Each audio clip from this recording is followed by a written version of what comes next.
Olá, amigos, salve Maria. Que alegria voltar a encontrá-los depois de tanto tempo afastados, né? Vai pelo menos uns 3 ou 4 meses que nós não temos lives no CDB às quartas-feiras. Pedimos perdão, estamos com saudade da nossa audiência. Amamos as aulas de terça-feira, as pessoas que podem comparecer à nossa sede para assistir uma aula física, mas as pessoas que admiram o nosso trabalho e moram longe do Rio, não tem como nos visitar, ficam sem a nossa companhia, então uma grande alegria retornar. Peço perdão se esperavam ver o Álvaro aqui. Hoje o Álvaro está em casa descansando. Quem deveria estar no meu lugar é o Eugênio, só que ele passou mal e me pediu para substituí-lo. Então cá estamos. Temos hoje dois convidados especialíssimos e eu já vou colocá-los aqui na tela, mas antes gostaria de convidar os amigos que estão em casa para fazer uma oração conosco, para que possamos começar essa live oferecendo os frutos de conversão, inclusive frutos pessoais, né? Duas pessoas que estarão conosco hoje são ex-protestantes, né? Se converteram ao catolicismo e vão contar um pouquinho da experiência deles para a gente, e para que hajam outros frutos de conversão. E também oferecer para os sacerdotes, que hoje no calendário da forma ordinária estão celebrando seu dia. Parabenize o seu padre. Eu gostaria de mandar um abraço especialíssimo para o padre Paulo Ricardo, o padre Lucas, capelão da Academia Militar das Agulhas Negras, para o padre Antônio, para o padre Edmar, que são os padres que participaram da minha caminhada, estão sempre escutando as minhas confissões, sabe o quão miserável nós somos, e que você também possa rezar nesse momento pelo seu padre, pela pessoa que faz parte da história da sua conversão. Em nome do Pai, do Filho e do Espírito Santo. Amém. Ave Maria, cheia de graça, o Senhor é convosco. Bendita sois vós entre as mulheres, e bendito é o fruto do vosso ventre, Jesus. Santa Maria, Mãe de Deus, rogai por nós, pecadores, agora e na hora de nossa morte. Amém. Nossa Senhora de Aparecida, Rainha e Padroeira do Brasil, rogai por nós. São João Maria Vianney, rogai por nós. Em nome do Pai, do Filho e do Espírito Santo. Amém. Então, meus amigos, eu estou vendo aqui no meu computador, já tem 150 pessoas com a gente. Sem mais demoras, vamos aos nossos convidados. Eu vou trazer aqui para vocês, em primeiro lugar, o Daniel. Daniel está entrando aí na tela. Daniel é membro do Centro Dom Bosco, é nosso amigo, está participando pela primeira vez. Mas quem acompanha o nosso canal já deve ter visto o Daniel, o seu testemunho de conversão ao catolicismo. E, em segundo lugar, um amigo nosso que ficou um pouco conhecido recentemente porque deu seu testemunho de conversão diante do bispo de Juiz de Fora, o Eduardo. Eu já tive a oportunidade, não sinto inveja, mas eu conheci o Eduardo pessoalmente, tive a oportunidade de comer um hambúrguer com ele, lá na Rua México, numa lanchonete ótima, que infelizmente fechou durante a pandemia, mas eu já me considero um amigo de casa, do Eduardo. Então, nosso querido Eduardo está aí na nossa tela também. Então, primeiro passar a palavra ao Daniel. Daniel, dê o seu boa noite para o pessoal de casa, já para as 177 pessoas que nos assistem nesse momento. Diga da sua alegria, né, de vencer sua timidez e finalmente estar aqui conosco. E depois eu passo a palavra para o Eduardo para que me faça suas considerações iniciais e nós possamos dar início a essa transmissão. Cada pessoa que está aqui assistindo a gente é uma pessoa a menos que assiste o Jornal Nacional, então estamos muito felizes de entrar na casa de vocês nesse momento de alegria. Então, Daniel, meu querido amigo flamenguista, seja muito bem-vindo. Bom, pessoal, salve Maria, viva Cristo Rei. Bom, é uma grande alegria. O Lucas falou que foi a primeira vez, mas na verdade eu já tive aqui na live. Teve uma live de 4 ex-protestantes, eu, Eugênio, a Kimberly e a Karina. Então o pessoal que acompanha o canal deve lembrar. Bom, é uma grande alegria participar dessa live, porque é um tema importantíssimo. Eu, na minha caminhada ex-protestante, eu passei por várias igrejas, como membro, algumas só, mas visitando foram várias igrejas. E o que você fica impressionado enquanto protestante é que você começa a falar sobre questões de cunho reformado, sobre coisas que aconteceram logo após a reforma, como a Confissão de Augsburgo, o Catecismo de Westminster, a própria cinco as pessoas não entendem. Entendem se for de um grupo específico, como o pastor, ex-pastor Eduardo Faria, agora nosso irmão em Cristo, era da igreja presbiteriana. Agora, se você vai em outras igrejas, as pessoas não sabem. Então, fica muito difícil você conversar para a conversão dessas pessoas, porque elas não têm um sistema esclarecido sobre a compreensão da fé e a própria compreensão protestante. Muito obrigado, Daniel, pelas suas palavras. Ato falho, verdade, você já tinha aparecido aqui outra vez. Mas, enfim, venceu a timidez, né? O pessoal que está acompanhando a gente, quantas vezes vocês já viram o Daniel aqui? Então, puxa a orelha dele, cobrem para que ele apareça mais para a gente. O Eduardo, esse querido amigo. Bom, Eduardo, eu queria pedir para você agora também fazer suas considerações iniciais. Seja muito bem-vindo ao nosso canal e espero que seja a primeira de muitas. Boa noite, Lucas. Boa noite, Daniel. Boa noite, pessoal que nos assiste. Que alegria! Eu defino esse momento como um momento de grande alegria por poder estar com vocês nessa noite, compartilhar um pouquinho do que o Senhor tem caminhado conosco, tem nos feito caminhar, né? Eu só não sabia, Lucas... Bom, primeiro dizer para a turma que está nos assistindo que, de fato, a gente comeu aquele hambúrguer, Lucas, quando eu tinha acabado de converter. Eu te contei meu testemunho em primeira mão, cara. Você ouviu antes do bispo de Juiz de Fora o meu testemunho de conversão, né? A gente comendo aquele hambúrguer saboroso. Eu só não sabia que o código de vestimenta era para ser tão elegante assim, cara. Não, que isso. Pô, o Daniel tá Fique muito à vontade. O Daniel tá querendo, acho que ele tá querendo conquistar algum coração, por isso que ele tá desse jeito. Ele tá querendo fique ser à vontade de alguma igreja. Só avisar, Lucas, só avisar que eu tô sozinho em casa, né? Minha esposa tá no trabalho, e aí eu tô com deixa eu ver aqui, cadê a câmera? Tô com a babá aqui, não sei se tá dando para ver. Mas eu tô com a babá aqui, então caso a babá me informe que o neném acordou, eu trago o neném para a live, tá bom? Mas a live continua. Tá bom. Excelente. Então, tranquilo, não há problema em ter mais um membro da nossa família Santa Igreja Católica na live. A tela está limitada para 3 pessoas, mas quanto mais pessoas aparecerem, melhor. Tá bom? Então, nós queríamos comentar, né, sobre os 5 pseudodogmas protestantes, né, que são os dogmas que entraram para a tradição protestante, sola fide, sola gratia e etc. Nós conhecemos diversas histórias de católicos rebatendo esses pseudodogmas, mas eu não lembro, né? Talvez aqui no Brasil talvez seja uma coisa inédita, mas recentemente, com certeza, nós somos os primeiros a tomar essa iniciativa, a trazer pessoas que passaram por essa confissão de fé e que hoje caminham com a Igreja Católica e que vão dar a sua percepção dos dogmas, tá bom? Então, hoje, eu estou aqui no centro, nesse momento da tela, mas eu sou mero espectador. Eu estou aqui olhando para o lado, porque nós não somos ricos, né? Eu muito menos. Então, eu tenho aqui um computador aqui do meu lado, tem água aqui. Eu fico olhando para o computador para acompanhar o comentário das pessoas. Então, aqui eu vi agora que a Mônica, que é uma amiga pessoal nossa, deu o seu boa noite. Façam pergunta, meus amigos. Vocês estão assistindo a live, participem, se sintam em casa. Hoje, assim como vocês, eu sou mero espectador.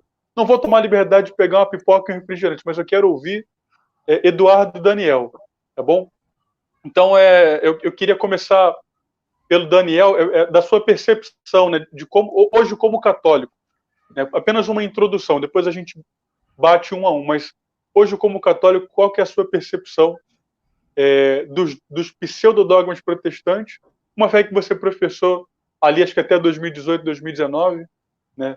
Você chegou no CDB, ainda era protestante, eu lembro de você, nesse momento. Enfim, fique muito à vontade para falar. Bom, é verdade, eu cheguei em fevereiro de 2018, no Centro Dom Bosco, através de um evento com Paulo Ricardo, o lançamento do primeiro volume da Teologia Moral. Então, eu fiquei muito feliz, porque desde então eu fui muito bem recebido e sabia que eu podia abrir meu coração para o pessoal do CDB, porque eles iriam me ajudar de qualquer forma que fosse necessário. Na minha percepção, como eu falei anteriormente, né? Pessoas, nessa minha andança pelas igrejas protestantes, você conversa com várias pessoas de determinadas frentes protestantes e não encontra uma unidade. Você não encontra algo que possa juntar todos os grupos protestantes. Você tem uma unidade no grupo em que eles participam, mas não esse com outras pessoas. Com pentecostal, ou então com neopentecostal, não tem. Então, a visão que eu tenho é que os protestantes se unem única e exclusivamente no ato de protesto contra a Igreja Católica. Então, é algo muito importante esse comentário, uma visão católica das 5 solas, porque é uma forma de que os protestantes enxerguem o que é a percepção católica das solas e como essas solas batem não na Santa Igreja Católica, mas sim nos espantalhos da Igreja Católica. Não é a Igreja verdadeira. Eles não conhecem a Igreja Católica verdadeira. O que eles batem é naquilo que eles pensam que são a Igreja Católica. Perfeito. Eu acho que esse foi um comentário que o Scott Hahn fez também. Não lembro, realmente não lembro se foi ele que disse isso, mas em algum desses livros de conversão, de protestantes converso ao catolicismo, eu li, não lembro agora o autor, mas disse que a única coisa que une todas as confissões é o ódio que eles nutrem à Igreja Católica. Então, você tem profissões aí em que Cristo nem é visto como pessoa divina, né? Enxergam Cristo como meramente um mensageiro, um profeta. A coisa que seria o centro, né, da fé católica é ver Cristo como Filho de Deus, Deus e Filho de Deus. Bom, mas disse sou mero espectador, eu passo agora a palavra ao Eduardo, fique à vontade. Não se incomodem se eu estou olhando aqui, que eu realmente estou olhando os comentários dos nossos amigos, e volta e meia eu vou trazer uma das perguntas, né, que eles fizeram, vou exibir na tela e peço para vocês responderem. Tá bom. Lucas, eu só não entendi essa última frase que você falou sobre a divindade de Cristo. Eu disse que existem hoje profissões de igrejas protestantes em que nem se confessa a divindade de Cristo, né? Eles enxergam a pessoa humana do Cristo, mas não enxergam a pessoa divina. Ô, Lucas, eu não chamaria essas igrejas de protestantes, não, tá?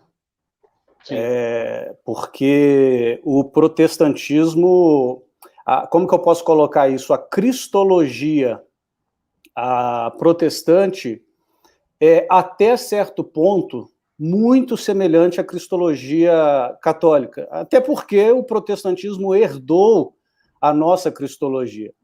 Então, eu posso te garantir que existem seitas pseudo-cristãs que não consideram Cristo como divino. Por exemplo, os Testemunhos de Jeová. Mas eles não são considerados protestantes, nem pelos próprios protestantes, tá? Dentro do protestantismo, a cristologia protestante é bem robusta, de novo, porque herdou do catolicismo.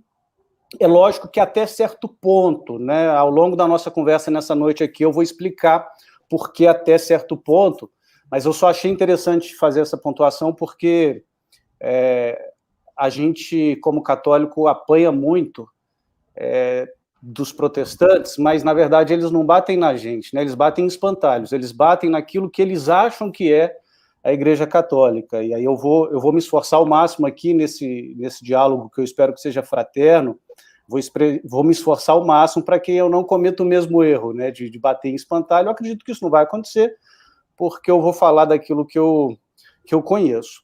Mas vamos lá. O tema da nossa noite, então, é uma perspectiva católica sobre os 5 solas da Reforma Protestante. Esse é um tema que me fascina. Por quê? 5 solas, né, do latim, eu não sou especialista em latim, não sei nada de latim, mas eu sei que em latim sola significa somente.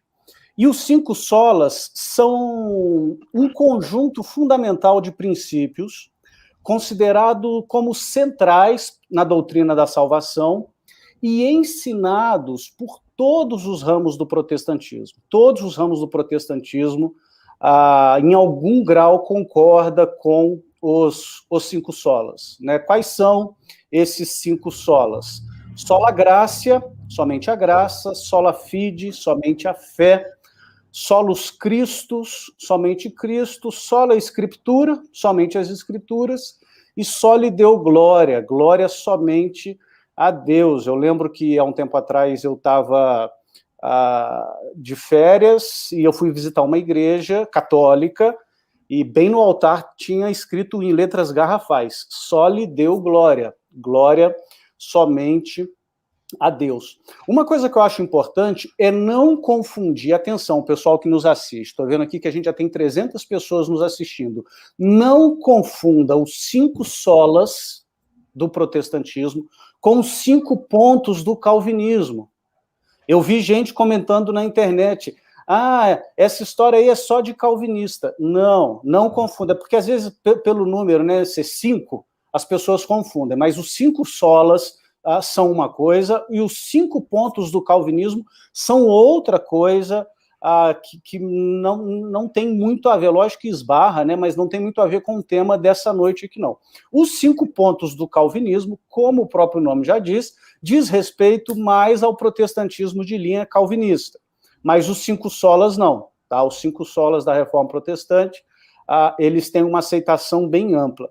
E por que esse assunto me fascina, gente? Porque quando a gente olha para esses 5 solas, né, somente a fé, somente a Escritura, eu penso assim, como que um movimento protestante, que eu me refiro, como que um movimento que nasceu apontando para a graça de Deus, sola gratia, para a supremacia das Escrituras, sola Scriptura, Escrituras que foram escritas e compiladas pela Santa Igreja, que aponta para a obra de Cristo, solus Christus, foi tão combatido pela Santa Igreja.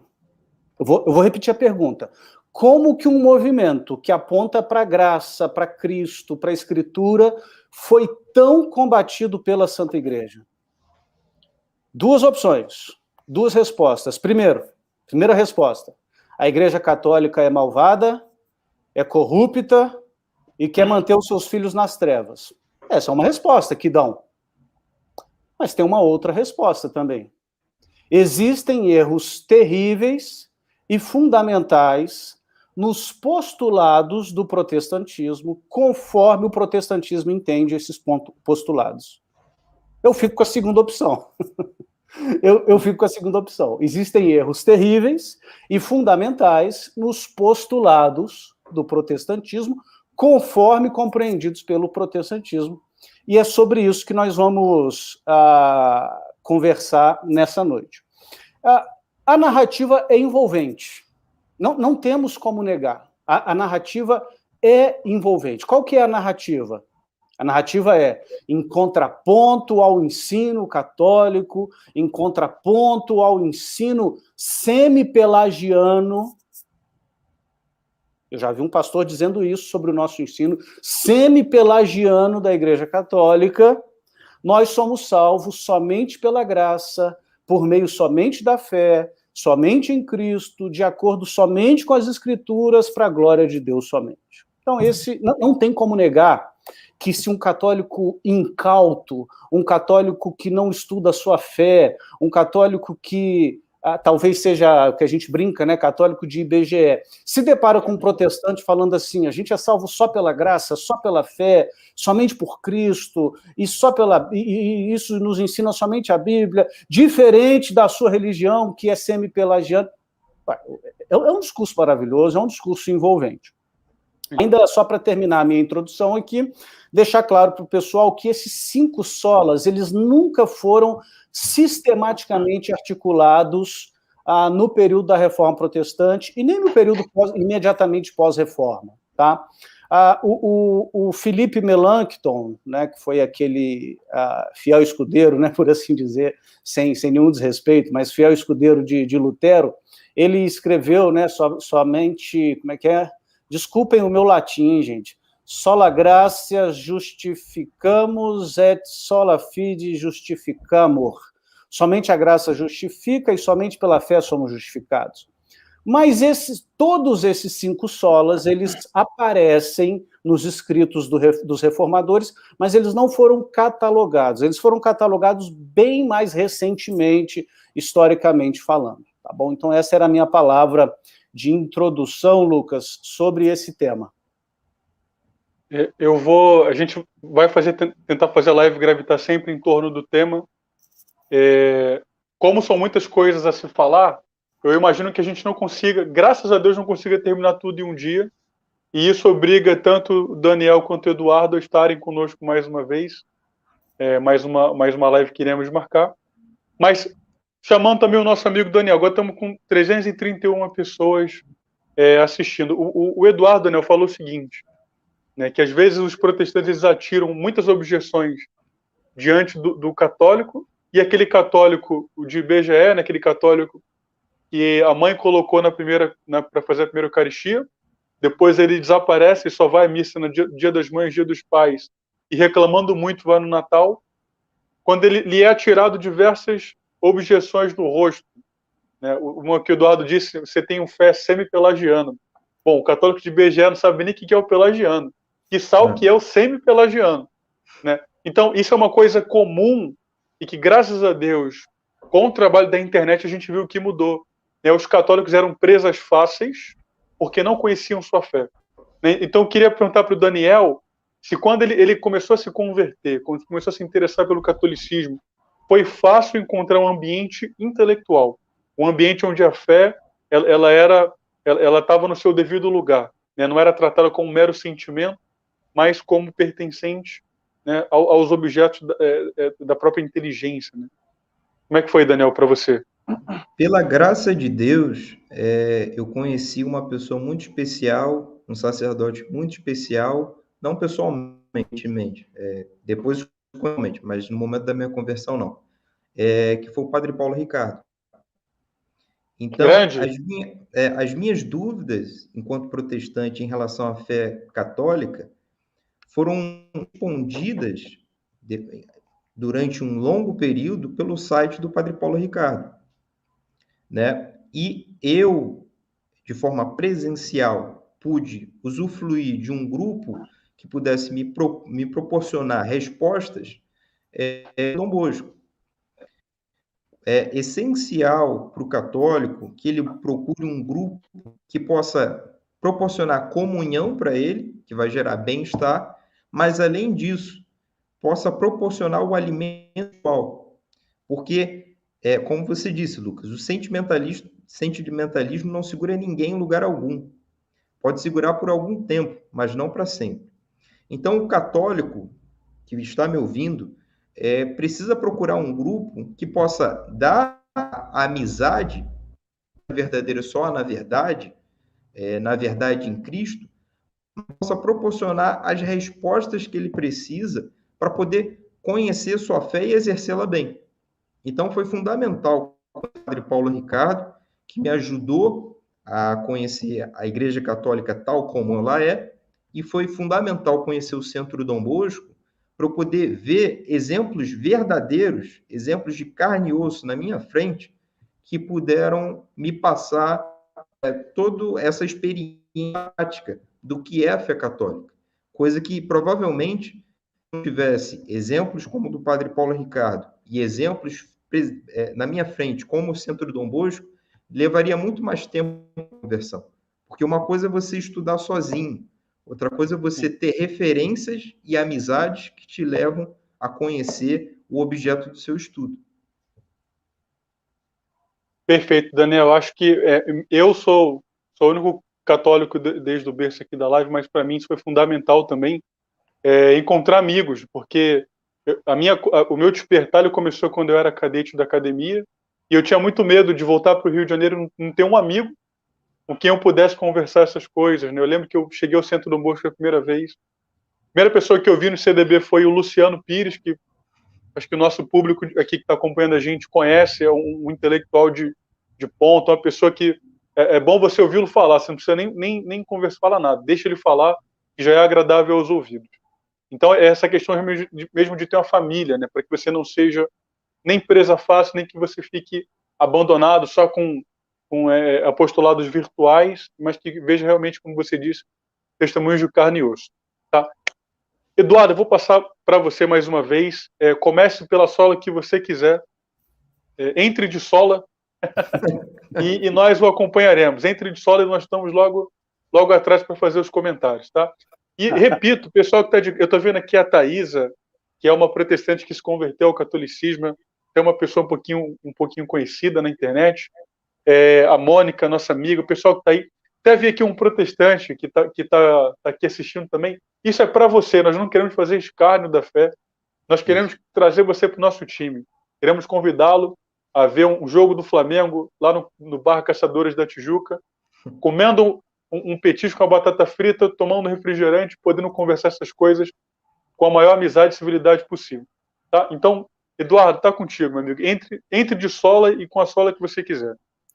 Muito bem, pessoal. Então, fica assim. Boa noite a todos. Foi um prazer estar com vocês, né? Porque depois de ser convidado para ir no jogo do Flamengo, eu acho que eu não tenho mais nada para... Eu não tenho mais nada para falar aqui. Então, boa noite. Foi um prazer. Brincadeira, gente. Bom, vamos lá. Eu tô vendo algumas pessoas aqui. Queria mandar um abraço também para a Thaisa Fontana, para o Gabriel Tavares, para o Caio Batista. À medida que eu for vendo aqui gente que eu conheço, eu vou mandando um abraço, tá? E para quem eu não conheço, eu mando um abraço também, mas essas pessoas caminham junto comigo nessa jornada. A minha tese, Lucas, é uma tese ousada, eu sei, e eu já vou fazer um disclaimer aqui, tá? Eu já vou me desculpar a priori. O que eu quero dizer com isso? Se o que eu disser, qualquer coisa que eu disser aqui, estiver em contradição com o que a Santa Igreja ensina, eu já retiro o que eu disse, tá? Porém, a minha tese é que os 5 solas do protestantismo, vamos lá, gente, sola gratia, sola fide, solus Christus, sola Scriptura e sola Deo Gloria. A minha tese é que os 5 solas, atenção, corretamente compreendidos, se eu estivesse digitando, eu ia escrever em caixa alta e negrito, corretamente compreendidos, são plenamente católicos. Entenderam? Os 5 solas corretamente compreendidos são nossos, são católicos, e é sobre isso que eu vou conversar nessa noite com vocês. Então vai funcionar assim, para cada sola eu vou estabelecer, eu vou falar qual que é o sola, eu vou falar qual que é o espantalho que apanha, porque aqui a Igreja Católica não está preocupada com isso, mas existe um espantalho que apanha. Eu vou falar qual que é o erro do protestantismo nesse espantalho e vou trabalhar a perspectiva católica. Então, essas 4 coisas para ficar bem didático, tá? O sola, o espantalho, o erro e a perspectiva católica. O primeiro sola que eu vou trabalhar, então, é o sola gratia, somente a graça. Qual o espantalho que apanha aqui? O espantalho dos méritos. Quando o protestantismo diz que é somente a graça, ele vai dizer assim, diferente do catolicismo que ensina que você é salvo pelos seus méritos. Diferente do catolicismo que ensina que você é salvo por aquilo que você conquistou o direito da salvação. Então isso é um espantalho, isso é uma grande bobagem, a gente vai ver por quê. E qual que é o erro? O erro protestante aqui, o principal erro, quando se fala de sola gratia, é que o protestantismo ensina uma justificação extrínseca. Vou citar Lutero aqui. Lutero disse que a graça de Deus nos envolve como um manto, mas nos deixa exatamente como somos. Em contrapartida a isso, a essa justificação extrínseca, a essa justiça meramente imputada, né, nós continuamos o mesmo, mas Deus imputa sobre nós uma justiça sem nos mudar. Nós não podemos crer nisso. Nós cremos que a justiça de Deus não é simplesmente imputada sobre nós, mas ela é infusa em nós. Ela nos transforma completamente. Eu vou citar um trecho de um livro que, assim, me abençoou demais nessa jornada, que é esse livro aqui, do padre Louis Boyer.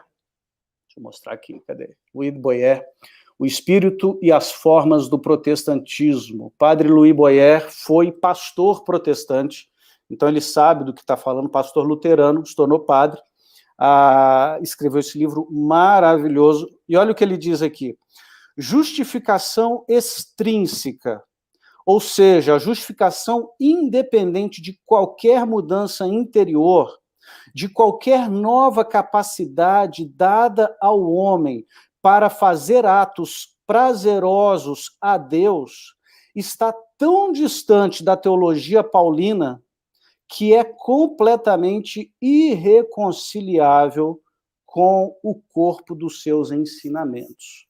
Então, a gente precisa entender que a graça que nos envolve como um manto, mas nos deixa como somos, essa justiça imputada que não nos transforma, não é absolutamente bíblico. E qual que é, então, a perspectiva católica? Vamos lá.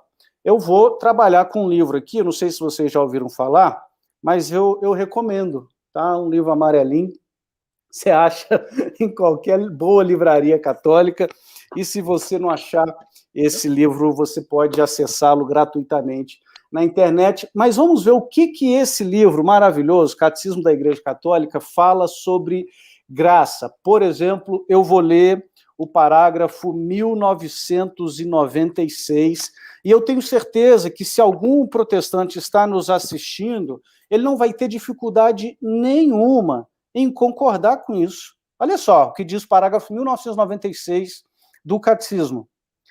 Nossa justificação vem da graça de Deus. A graça é favor, o socorro gratuito que Deus nos dá para responder o seu convite. Nos tornamos filhos de Deus, filhos adotivos, participantes da natureza divina, da vida eterna.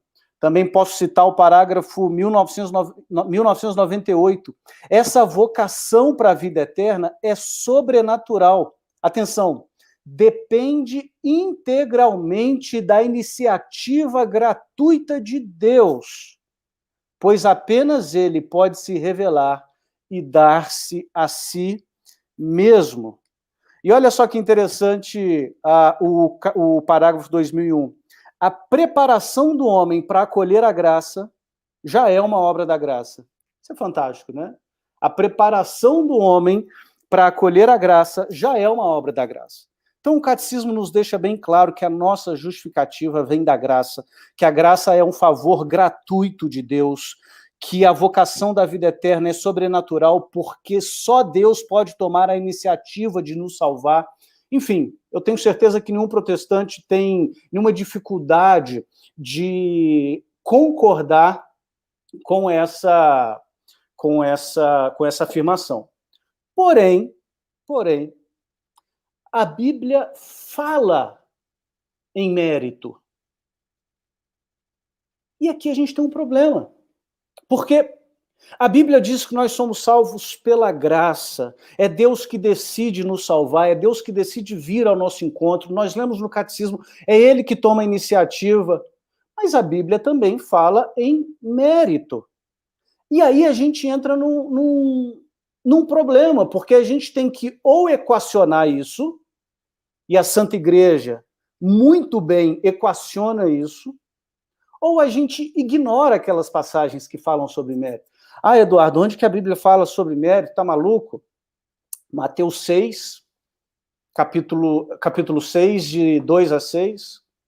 Quando orardes, entra no seu quarto, e o seu pai que te vê no oculto te recompensará. Quando deres esmola, que não não faça diante dos homens, não toque trombetas, e o seu pai que vem oculto te recompensará. Quando orardes, entra no teu quarto, quando jejuardes, lave o rosto, e o teu pai te recompensará. Mateus 25, a partir do versículo 34, porque eu preciso citar a Bíblia, a nossa conversa aqui vai ser permeada pelas Escrituras. Então o rei dirá aos que tiverem à sua direita: vinde, benditos, entrai no reino que vos foi preparado desde a fundação do mundo. Porque tive fome e me destes de comer, tive sede e me destes de beber, era forasteiro e me hospedaste. Então percebam, queridos, que a Bíblia fala em mérito. Só que nós somos salvos pela graça, a gente já viu aqui no Catecismo e nas Escrituras como solucionar isso, como equacionar isso. O Catecismo não nos deixa órfãos.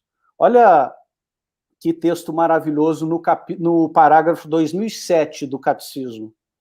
Diante de Deus, em sentido estritamente jurídico, não há nenhum mérito da parte do homem. Entre Deus e nós, a diferença é infinita, pois dele tudo recebemos, dele que é nosso Criador. Então, o Catecismo já dá uma voadora nas costas. Não existe mérito da nossa parte, mas, parágrafo 2008, o mérito do homem diante de Deus na vida cristã provém do fato de que Deus livremente determinou associar o homem à obra de sua graça. A ação paternal de Deus vem em primeiro lugar. O livre agir do homem vem em segundo lugar. E no parágrafo 2006, a gente tem uma citação de Santo Agostinho, que eu acho fantástica, que diz o seguinte: na Assembleia dos Santos, vós sois glorificado, e coroando os seus méritos, exaltai vossos próprios dons. Coroando os seus méritos, exaltai vossos próprios dons. Quando Deus coroa os nossos méritos, ele está coroando justamente aquilo que ele mesmo nos deu. De modo que os nossos méritos nada mais são do que a participação nos méritos de Cristo. A participação nos méritos de Cristo. Isso é algo muito difícil para um protestante a compreender. E quando eu falo protestante, eu não quero dizer nenhum tipo de ofensa, gente. Eu quero dizer assim, para mim era muito difícil entender. Era muito difícil para mim entender. Então, assim, a graça que é iniciada por Deus, que é o favor gratuito de Deus, não significa dizer que Deus não nos convida a participarmos, pela graça dele, nos méritos de Cristo. Então, essa era, Lucas, essa era, Daniel, a ponderação que eu gostaria de fazer sobre ao sola gracia. Bom, então, Eduardo, perfeito. Eu passei pela experiência de fazer a preparação para a primeira comunhão com 9 anos de idade, depois fiz o crisma quando já tinha 17, e curiosamente eu só fui ouvir o que era a graça, uma definição da graça muito recentemente. Né? Então, até um amigo aqui perguntou sobre a influência do protestantismo na educação. Mas antes de falar disso, é interessante ver como talvez nós tenhamos, de algum modo, protestantizado a própria educação católica intra-eclésia, né, dentro da igreja.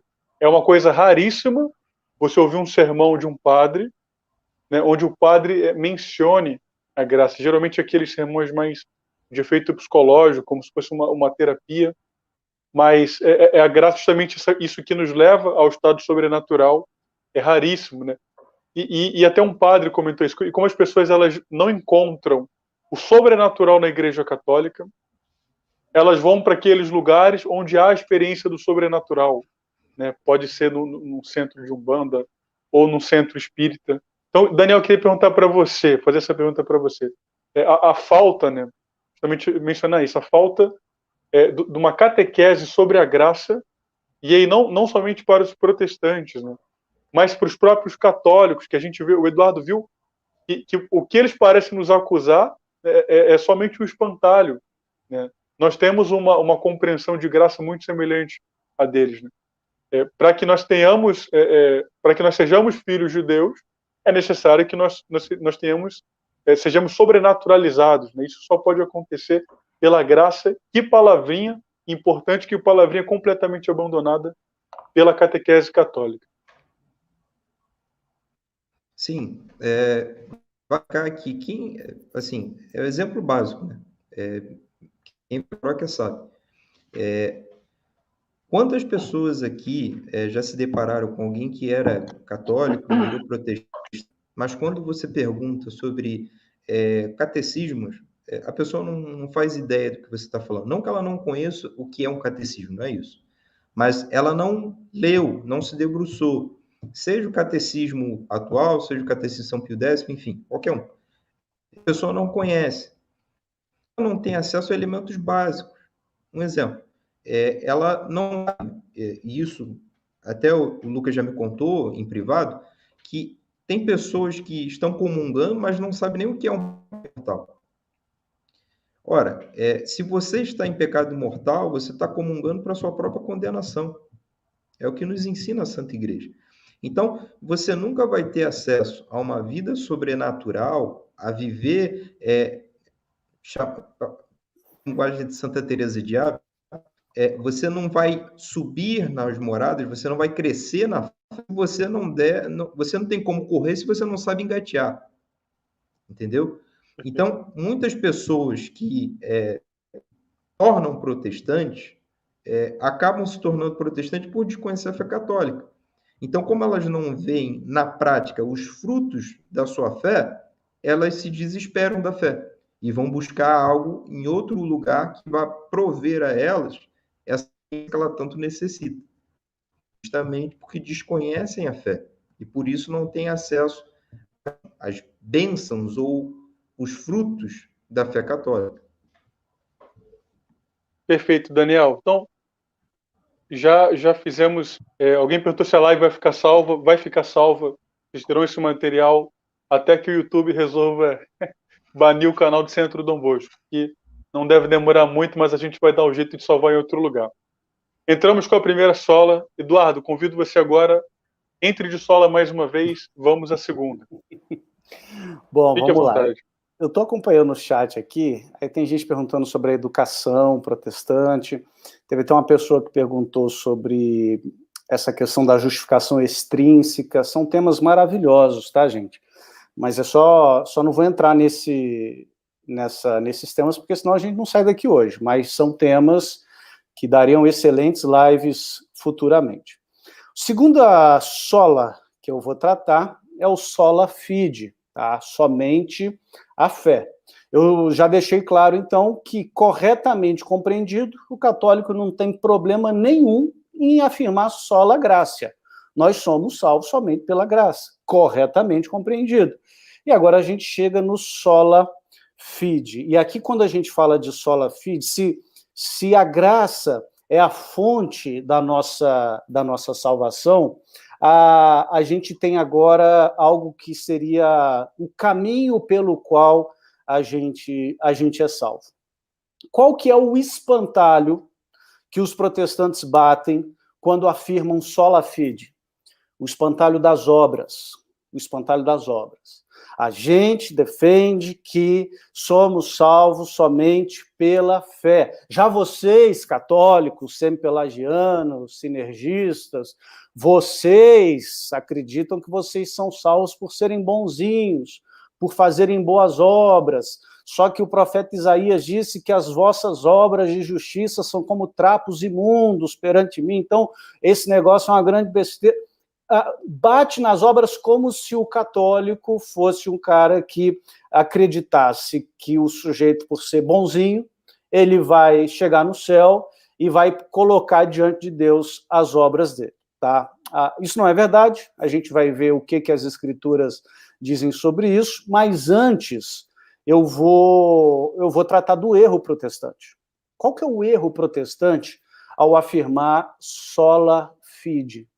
O erro protestante, queridos, e de novo, tá? Para quem é protestante está nos assistindo, eu falo isso com todo respeito, com todo carinho, com espírito fraterno, com espírito de debate de ideias, mas o erro protestante é que a fé protestante é uma fé fiduciária, é uma fé fideísta, é uma fé na fé, é uma fé meramente intelectual, é um mero assentimento a alguma verdade, né? Eu creio que Jesus morreu na cruz por mim, ponto. E por ter essa confiança, essa fé fiduciária, essa fé fideísta, eu não preciso fazer mais absolutamente nada. Esse é o primeiro erro, tá? É o primeiro dos erros. O segundo erro, eu vou tratar mais à frente, é que o próprio apóstolo Paulo, porque quando a gente fala de somente a fé, a gente apela tanto para São Paulo, né? Pela graça vocês são salvos, mediante a fé. Então a gente apela tanto para Paulo, mas Paulo, em 1 Coríntios 13, diz: se eu tiver fé, capaz de mover uma montanha, e não tiver caridade, isso não vale de absolutamente nada. Absolutamente nada. E um terceiro equívoco na teologia protestante é não entender que a própria fé já é uma obra. Olha que interessante. Esta é a obra de Deus, crer naquele que ele enviou. O próprio Senhor Jesus falou isso. Né? Certa vez eu conversava com um queridíssimo amigo, que é pastor, e ele falou assim: não, Eduardo, você tem que entender que as obras são evidências da salvação. Eu falei: e a fé não são? E a fé não é? Desculpa, a fé não é? A fé é o quê? Também a gente pode entender como evidência da salvação. Vamos então agora ver a perspectiva católica e o que as escrituras nos dizem a respeito do sola fide. Por que eu posso crer no sola fide corretamente compreendido? Eu vou sempre falar isso, gente. Eduardo, está repetitivo. Não tem problema, eu vou repetir quantas vezes for necessário, porque tem que ser corretamente compreendido, senão a gente vai acreditar em besteira. Tá? O que eu quero dizer com corretamente compreendido? Ninguém Bom, deixa eu ler o catecismo que é melhor. Parágrafo 161 do Catecismo. É necessário, para obter a salvação, crer em Jesus Cristo e naquele que o enviou para a nossa salvação. Vou ler de novo. É necessário, para obter a salvação, crer em Jesus Cristo e naquele que o enviou para a nossa salvação. Tudo começa com a fé. Tudo começa com a fé. Tudo começa com a fé. Parágrafo 162. A fé é um dom gratuito que Deus concede ao homem. Parágrafo 153. A fé é um dom de Deus, uma virtude sobrenatural infundida por Ele. E a citação do parágrafo 155 que eu quero fazer, a citação de Santo Tomás de Aquino: crer é um ato da inteligência que assente a verdade divina, amando da vontade movida por Deus através da graça. Olha que coisa fantástica. Crer é um ato da inteligência que concorda com a verdade divina, mas ele é amando da vontade movida por Deus através da graça. Eu não creio que nenhum protestante teria problema com essas definições do catecismo acerca de fé. Então eu posso dizer sola fide, desde que eu entenda o que é esse sola fide. Então vamos entender. Qual que é um dos principais versículos bíblicos que os protestantes usam para dizer que a gente não precisa de obras nesse processo, que as obras são meramente um acessório? Romanos, capítulo 3, versículo 28. Deixa eu abrir o meu Logos aqui, se tiver algum pastor assistindo, isso é piada interna, tá? Deixa eu abrir o meu Logos. Olha só o que diz. Concluímos, pois, que o homem é justificado pela fé, independente das obras da lei. Dois problemas aqui. Primeiro, Paulo não fala fé somente. Paulo fala fé. Concluímos, pois, que o homem é justificado pela fé. Segundo problema, independente das obras da lei. Que obras da lei são essas? Versículo 29, que é o seguinte, nos explica: é porventura Deus somente dos judeus? Então, o que são essas obras da lei que Paulo está falando? Paulo está se referindo àquelas obras da lei cerimonial judaica.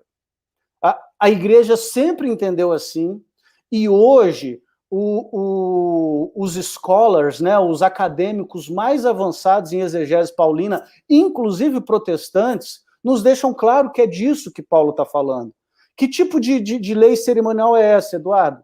Guardar o sábado, se circuncidar, leis dietéticas, não pode comer, deixa eu deixar vocês aqui com água na boca, toucinho, torresmo, feijoada, presunto, não pode comer nada disso. Não, Paulo está dizendo, não é por você comer torresmo que você vai deixar de ser salvo. Não é por você comer presunto que você vai deixar de ser salvo. O que Paulo está apontando, gente? O caráter universal da salvação. Universal, não estou dizendo que eu não creio no universalismo, não, tá? Todo mundo vai ser salvo. Universal, que eu digo, é uma salvação para gente de toda língua, povo, tribo e nação. O caráter universal da salvação que vem dos judeus, mas não para nos judeus. Agora, Eduardo, a expressão fé somente está na Bíblia? Está na Bíblia, gente. Eu preciso admitir que a expressão sola fide, a expressão fé somente, está na Bíblia. E eu vou ler para vocês aonde que é o único versículo das Escrituras que a expressão fé somente aparece. Tiago, capítulo 2, versículos 24. Verificais que uma pessoa é justificada por obras, e não por fé somente. A única vez que a expressão sola fide aparece na Bíblia é para dizer, estou gritando aqui, minha filha vai acordar, é para dizer que não é por fé somente. Eduardo, gente, que loucura, que loucura. Eduardo, é interessante que tem gente que fala que é a carta de palha, né? Merecia ser jogada fora. Lutero disse isso. Lutero disse que Tiago é a epístola de palha. Né? Então, assim, o que as Escrituras falam sobre isso? Por exemplo, Romanos, capítulo 2, versículo 6. Romanos 2, 6. Deus retribuirá a cada um segundo o seu procedimento. Versículo 7. A vida eterna aos que fizeram o bem. E versículo 8. Mas a ira e a indignação aos que desobedecem à verdade. Então, nós percebemos que existem muitos versículos que apontam para o fato de que aquilo que a gente faz é importante. Então, como que a gente equaciona essas duas coisas? Gálatas 5, 6. A carta de Paulo aos Gálatas, gente, é muito importante, porque na carta de Paulo aos Gálatas, ele deixa claro que quando ele fala que ninguém é salvo pelas obras da lei, ele está se referindo às regras judaicas, às leis cerimoniais do judaísmo. Porque na Galácia, nas igrejas da Galácia, existiam alguns judaizantes que diziam que aquela turma só seria salva se elas se circuncidassem, se elas se submetessem ao ritual judaico de circuncisão. E Paulo manda uma carta para eles indignado. A carta de Paulo aos Gálatas é uma das mais bravas deles. E olha só o que ele diz no capítulo 5, versículo 6. Porque em Cristo Jesus, nem a circuncisão, nem a incircuncisão tem valor algum, mas a fé que atua pelo amor. A fé que atua pelo amor. Eduardo, a gente pode crer no sola fide? Pode. Na fé, que não é uma fé fideísta, não é uma fé fiduciária, mas é uma fé que atua pelo amor. É uma fé formada pela caridade. Um outro versículo que eu ouso citar é 2 Coríntios, capítulo 5, versículo 10. Gente, a live vai ficar salva, então você não precisa anotar agora não, depois você pode entrar e pegar essas referências. Porque importa que todos nós compareçamos perante o tribunal de Cristo, para que cada um receba segundo o bem ou o mal que tiver feito por meio do corpo. Olha que interessante, Paulo está falando sobre a ressurreição da carne, e ele diz que no juízo final receberemos o bem ou o mal, de acordo com aquilo que a gente fez. João 14, 21, aquele que tem os meus mandamentos e os guarda, completa para mim esse versículo, Daniel, aquele que tem os meus mandamentos e os guarda, este é o que me... Esse é o que me ama. Jesus, o nosso Senhor Jesus, falando que ter fé significa obedecer. Gente, para a gente encerrar esse negócio do sola fide, quando, por exemplo, né, depois do discurso de Pedro, em Atos 2, a turma, os judeus ficaram desesperados, o que faremos? Aí Pedro diz, se arrependam e sejam batizados. Olha que interessante. Pedro não disse assim, crê no Senhor Jesus e será salvo tu e tua casa. Em outra circunstância, Paulo falou isso. Mas aqui Pedro diz, se arrependam e sejam batizados. Porque a fé já era pressuposta naquela situação. Fé, guardem uma coisa, gente, fé não é sentimento. Fé é atitude. Fé não é sentimento. Fé é atitude. O sujeito que diz que tem fé, mas essa fé não transborda em amor, não é uma fé que significa obediência, essa fé não vale de absolutamente nada. Perfeito, Eduardo. Bom, queria aproveitar também para cumprimentar algumas pessoas que estão aparecendo no chat. Mônica Barreto, nossa querida amiga, frequente CDB toda terça-feira. Nos vimos no sábado passado, perdão, no domingo. Minha mãe, que também está acompanhando a live, e volta e meia aparece aqui para ver se tem água, se está tudo certinho, se eu estou precisando de alguma coisa. Júlia. Bom, e eu queria colocar aqui na tela agora uma pergunta para o Daniel, que a Cláudia Ruth fez. Tá? Gostaria de fazer uma pergunta para vocês. Essas seitas que surgem por aí, a fundamentação delas é somente nas escrituras? Daniel, se você quiser responder na hora que o Eduardo entrar com a próxima sola, fique à vontade, mas bom, a impressão que a gente fica, né, quem é católico e acompanha de fora, é que parece que cada pastor tem uma própria interpretação da fé. Sim. Né? A fé, a palavra fé, né, do latim fidem, né, tem a ver com autoridade, né, em quem você deposita a fé. Não é uma coisa pessoal, né, cada um tem a sua própria. Não, pela dignidade da pessoa que está dando testemunho, eu creio, né, eu dou crédito ao que ela está falando. Né, não é exatamente o que eu estou interpretando do que ela está falando. A impressão que a gente fica, pelo menos essa é a minha impressão, que se cria uma nova seita quando se cria uma nova interpretação. Né, por isso não há a unidade da fé. Daniel, se quer responder essa agora, quer esperar a próxima sola do Eduardo? Não, a próxima sola, né? Porque acho que é Solos Cristos que ele vai falar agora, né? Solos Cristos. Mas se Eduardo, se quiser, eu posso falar agora também. Não, deixa para falar quando eu for falar de sola escritura. Tá bom, então. Sola escritura. Então tá bom. Então, Cláudio, continua aí acompanhando a gente. Tá? Faz um cafezinho, pega uma batata frita, um fandangos e continue aí com a gente. Daqui a pouco sua pergunta será respondida. Então, bom, sem mais delongas, Eduardo, entre com a próxima sola, por favor. Fique muito à vontade. Vamos lá. Só fazer um comentário aqui. Tem algumas pessoas no chat aqui, gente, que estão buscando confusão, tá? E esse não é o meu propósito aqui. Eu estou plenamente aberto a um diálogo fraterno, a um diálogo generoso. mas diálogo de lacração, você não sabe de nada, isso não é comigo, não. Tá? Então, não, mas olha... Não perca seu tempo. Essas pessoas sempre estão aí com a gente. Elas acompanham, né, o nosso trabalho. Acho que não tem nada melhor para fazer. Deve estar gostando, né, da live. Vinícius. Um tempo precioso. Tem um rapaz que tem um nome aqui um pouco diferente. Adailson. Vocês são muito bem-vindos. Continuem aí. Façam a confusão que vocês têm que fazer. É bom que anime um pouquinho o chat também. Mas nós não vamos descer, tá?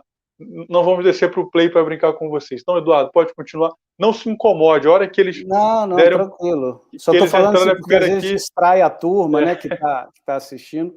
Mas eu sou soberano. Eu aperto um botão aqui e eles são bloqueados. Mas eu vou deixar eles brincarem mais um pouquinho.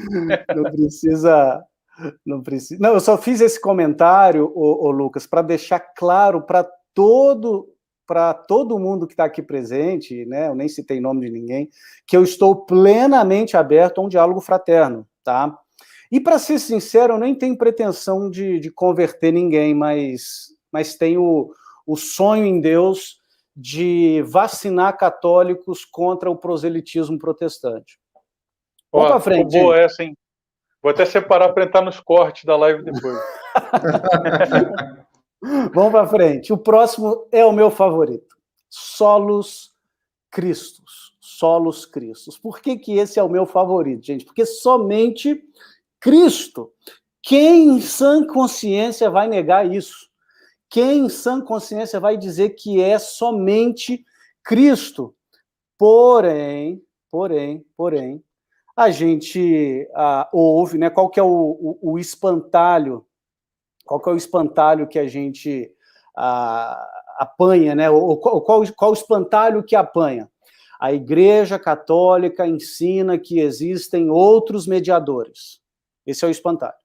Então, vocês não creem no solos Christus. Vocês creem que existem outros mediadores. Isso não é verdade, tá? Nós não cremos que existem outros mediadores, assim como Cristo é nosso mediador. Porém, qual que é o grande erro do protestantismo nesse tema? Principalmente dois, e assim, são erros gravíssimos que eu não vou ter nem tempo de arranhar a superfície desses erros, mas eu deixo aí para a pesquisa dos irmãos. Primeiro erro, dissociação de Cristo da igreja. Você não pode dissociar Cristo da igreja. Quando você diz assim, é somente Cristo, não, mas pera lá, mas Cristo, ele está numa união com a sua igreja, e essa união é verdadeira, essa união é real. E o segundo erro, eu chamo de docetismo eclesiológico. Para deixar claro, o que é docetismo, gente? Docetismo é uma heresia do segundo século, e o docetismo, ele ensinava que Jesus não se encarnou de fato. Dokel, em grego, significa parecer. Então, o docetismo dizia que Cristo se parecia com o homem, mas, de fato, ele não era homem encarnado. E o que eu chamo de docetismo eclesiológico? Eu chamo de docetismo eclesiológico a eclesiologia protestante. Por quê? Porque se você pergunta para um protestante onde está a igreja, ele não sabe te mostrar. A igreja, do ponto de vista protestante, é algo invisível apenas. Não, a igreja é a comunhão de todos os eleitos, é a reunião de todos aqueles que creem em Cristo. Tá, mas cadê a igreja? Me mostra. Quem é a igreja? Isso é importantíssimo, por exemplo, porque João Calvino disse, olha só, João Calvino disse que uma das marcas da verdadeira igreja é a disciplina eclesiástica. Ok, mas se você não sabe qual é a verdadeira igreja, como que você vai disciplinar alguém? Porque você disciplina um sujeito na presbiteriana, ele vai para a quadrangular. Aí você disciplina ele na quadrangular, ele vai para a batista. Você disciplina ele na batista, ele vai para a metodista. E não me digam que isso não acontece, porque isso acontece sim. Eu já vi isso acontecer várias vezes. Então, é necessário saber qual é a igreja de Jesus para que uma das marcas da verdadeira igreja seja estabelecida. Então, vamos entender o ensino católico sobre o solos Christus. tá? Primeiro, Atos 4:12. Atos 4:12. Gente, Atos 4:12 é minha senha. Eu não vou falar do quê.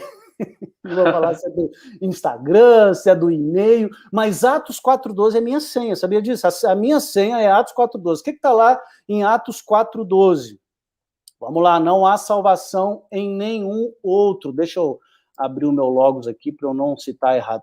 Não há salvação em nenhum outro, porque debaixo do céu não existe nenhum outro nome dado entre os homens pelo qual importa que sejamos salvos, a não ser o nome de Jesus.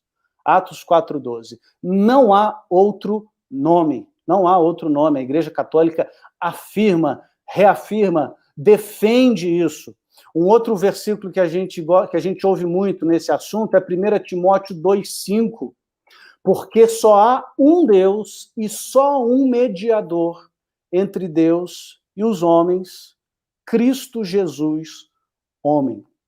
Então isso é claro, isso é líquido, isso é certo, só há um mediador. E o catecismo, ele vai nos ensinar no... Bom, depois eu vou falar o que o catecismo vai dizer aqui. Mas eu quero deixar claro, gente, que só Jesus morreu na cruz. Só Jesus na cruz oferece um sacrifício de amor ao Pai pela remissão dos nossos pecados. Jesus é o único mediador. Não há outro nome dado entre os homens. Não há outro mediador. Eu sei o que vocês estão pensando. Principalmente se você não é católico. Ah, não, mas você ensina que tem outros mediadores sim, tá? Mas deixa eu explicar uma coisa para vocês. Parágrafo 795 do Catecismo. Cristo e a Igreja formam o Christus totus, ou seja, o Cristo total. A Igreja é una com Cristo. Cristo e a Igreja estão tão intimamente ligados que o apóstolo Paulo, em Efésios capítulo 1, diz que a Igreja é a plenitude de Cristo. De modo que, sim, só Jesus morreu na cruz, mas a Igreja é chamada a participar dessa missão redentora. Quando você, evangélico, prega o evangelho para o seu amigo da escola, para o seu colega de trabalho, você está sendo um mediador, com M minúsculo, tá? Com M minúsculo. Mediador com M maiúsculo só existe um. Mas você, quando prega o evangelho, você está sendo um mediador. Cristo não é uma cabeça flutuante. Cristo é cabeça e corpo. Cabeça e corpo. Quando Cristo aparece para São Paulo na estrada de Damasco, ele diz assim: Saulo, Saulo, por que me persegues? E Saulo poderia muito bem responder assim: imagina, não estou te perseguindo, não, estou perseguindo a igreja. Mas olha só que interessante, ao perseguir a igreja, Saulo está perseguindo Cristo, porque a igreja está misticamente unida a Cristo, de tal modo que essa separação é bizarra. Desculpem o termo, mas é bizarra. Existe um outro versículo muito forte nesse sentido, que é Colossenses 1:24. Colossenses 1:24.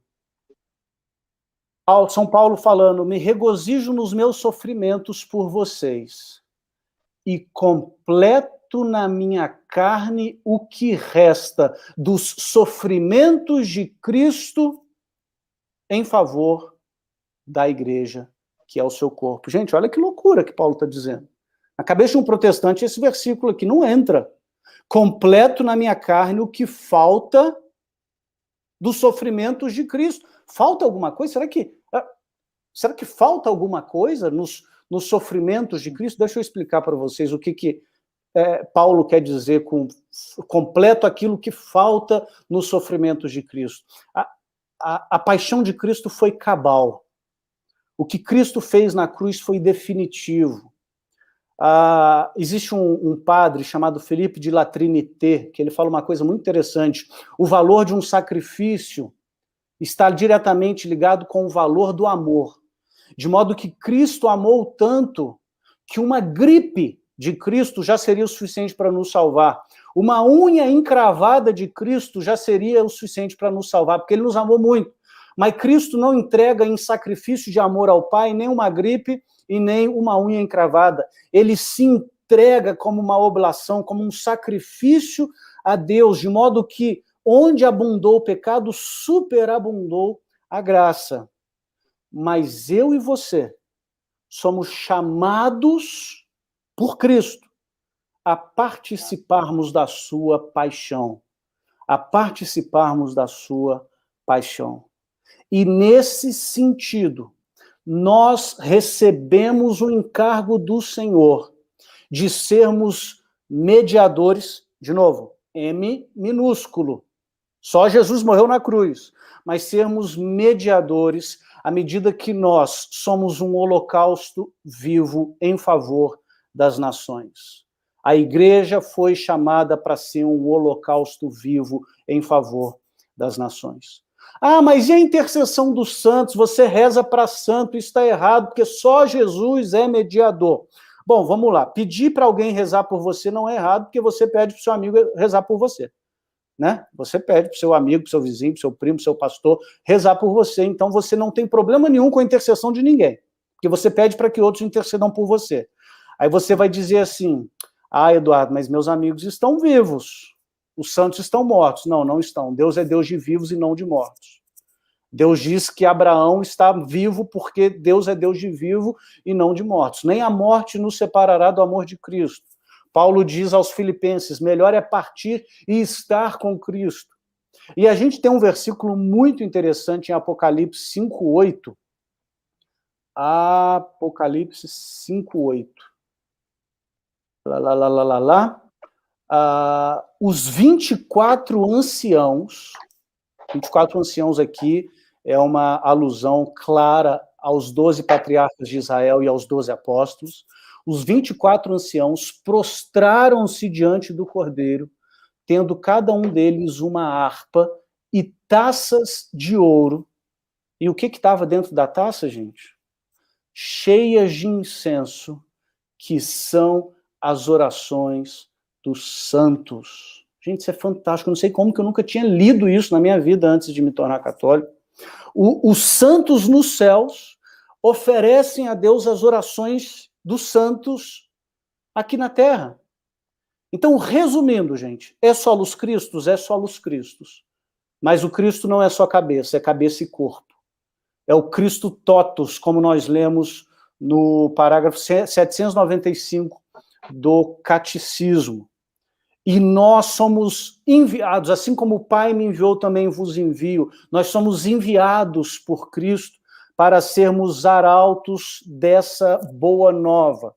E nós somos convidados por Cristo a participarmos da sua paixão, a sermos um holocausto vivo em favor das nações, em favor daqueles que ainda não conhecem o amor de Deus. E nesse sentido, nós também somos mediadores com M minúsculo, e não temos problema nenhum de dizer que os santos podem sim rezar por nós, porque eles estão face a face diante de Deus, muito vivo, muito mais vivo que eu e você, aliás, e elevando a Deus as nossas orações.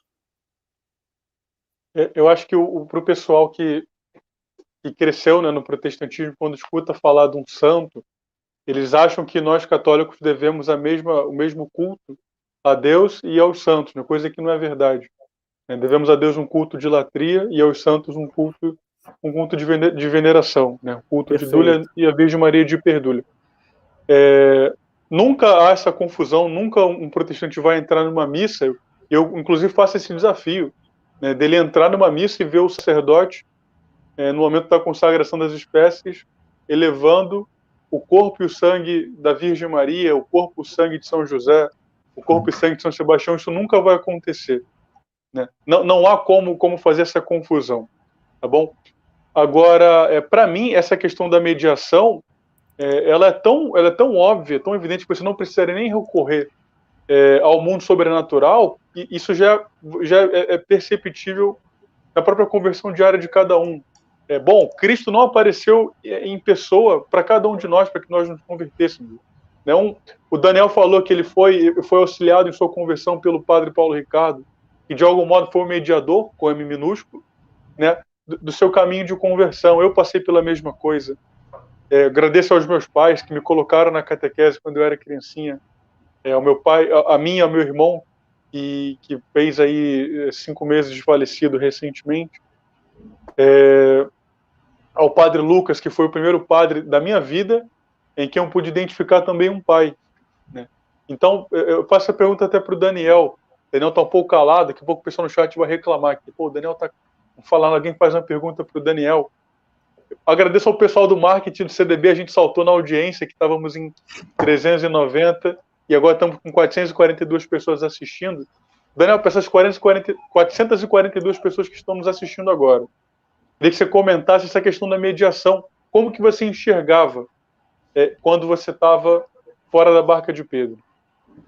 Não, de forma bem simples, eu enxergava o que você disse anteriormente. O protestante ele não sabe que há uma hierarquia na forma como você presta honras, né? O protestante ele pensa que a mesma que você dá a de Aquino é a que você dá à Virgem Santíssima, é a que você dá ao Nosso Senhor Jesus Cristo. Ele não entende o conceito de latria, hiperdulia e idulia, né? Então, eu achava assim, que o católico, ele colocava em pé de igualdade a ação de Nosso Senhor com a ação dos santos.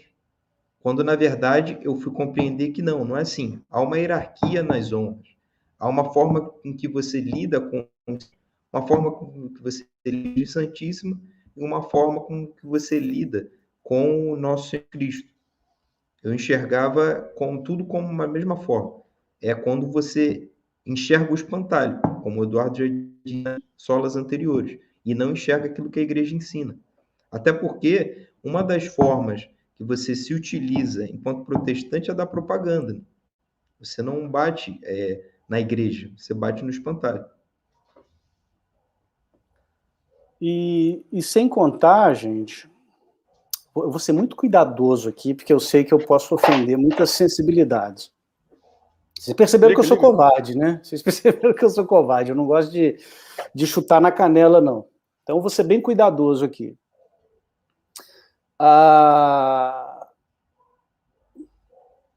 O protestante... Estou medindo bem as palavras aqui. O protestante... Eu vou até melhorar aqui. O Eduardo Protestante, ele diz que católico adora santo, porque ele confunde adoração com louvor. E porque, via de regra, adoração na igreja protestante nada mais é do que louvor.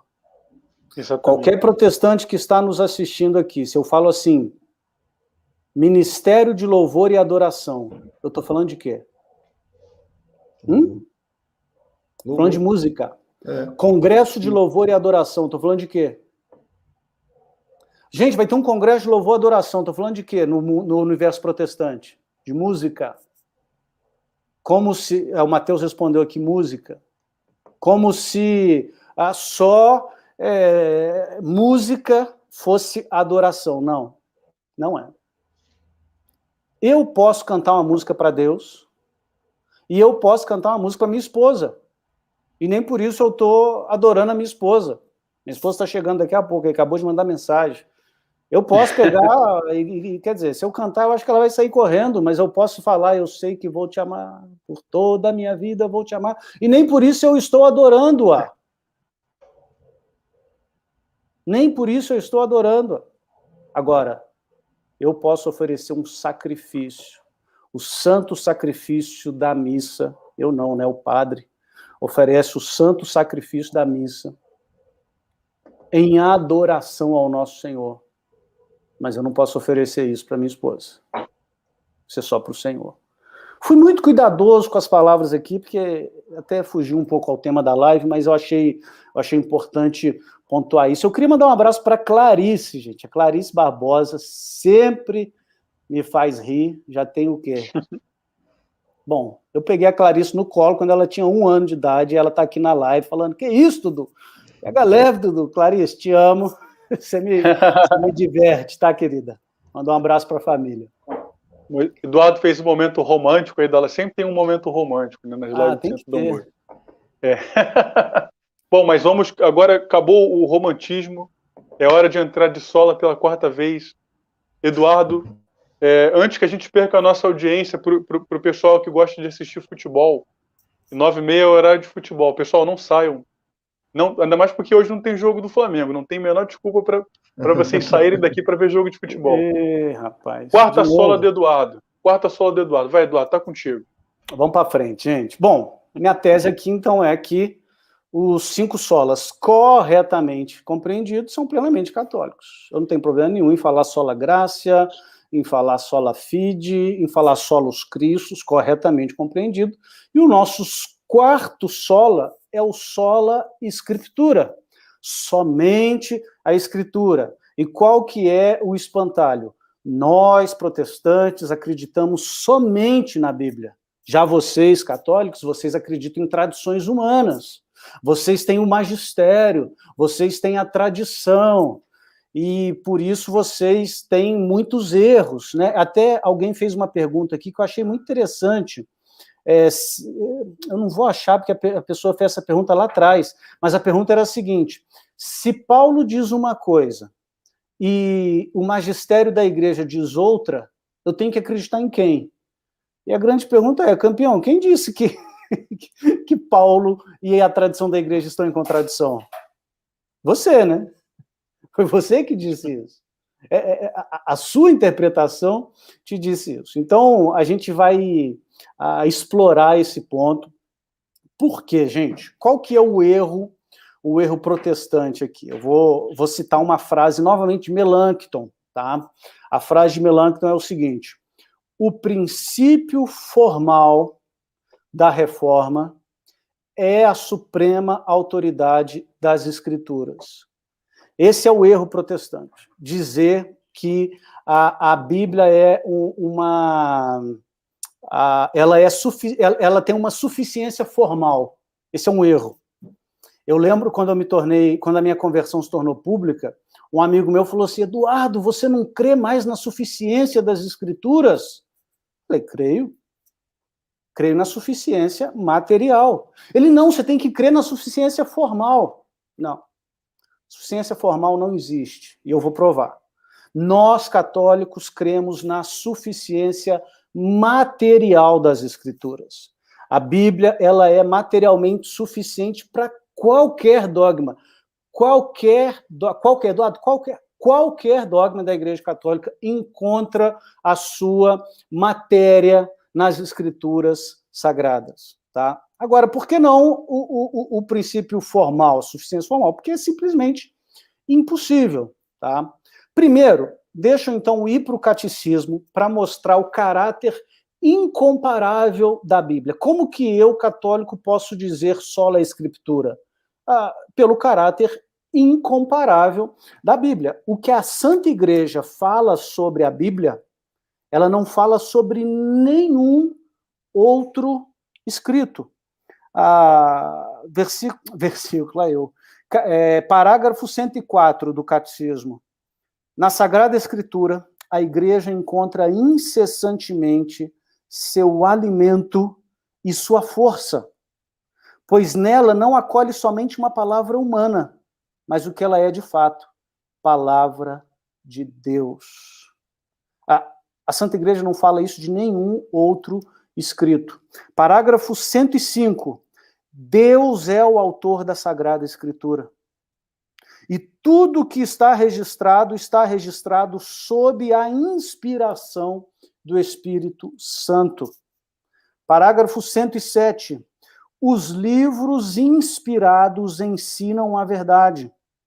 Portanto, já que tudo que os autores inspirados afirmam deve ser tido como afirmado pelo Espírito Santo, deve-se professar que os livros das Escrituras ensinam fielmente e sem erro, olha aqui a inerrância, a verdade de Deus em vista de nossa salvação.